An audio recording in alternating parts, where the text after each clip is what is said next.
National Weather Service in Ruskin has issued a special marine warning for coastal waters from Englewood to Tarpon Springs, Florida, out 20 nautical miles. Coastal waters from Tarpon Springs to Swanee River, Florida, out 20 nautical miles.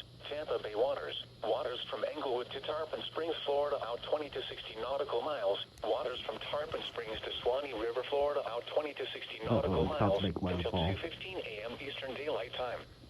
At 1:10 a.m. Eastern Daylight Time, severe thunderstorms capable of producing waterspouts were located along a line extending from 8 nautical miles east of Cedar Key to 22 nautical miles west of Arapaca to 16 nautical miles west of Anclote Key to 8 nautical miles southwest of Indian Rocks Beach, moving northeast at 35 knots. Hazard, waterspouts and wind gusts 34 knots or greater. Source, radar. Impact, waterspouts can quickly form and capsize boats, damage vessels, and create suddenly higher waves. Make sure all on board are in a secure location and wearing life jackets. Waterspouts can become tornadoes if they move onshore. Keep abreast of the situation. Expect wind gusts in excess of 34 knots, suddenly higher waves, frequent lightning, and heavy downpours. Moving onshore. Make sure all on board are wearing life jackets.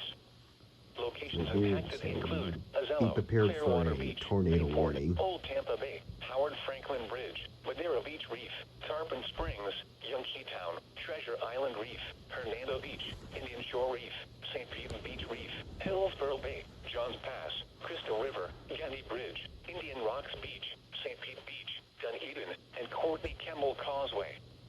A tornado watch remains in effect until 9 a.m. Eastern Daylight Time for northern and west central Florida and the adjacent coastal waters. Thunderstorms can produce sudden waterspouts. Waterspouts can easily overturn boats and... Yeah, it just ran out of time. High surf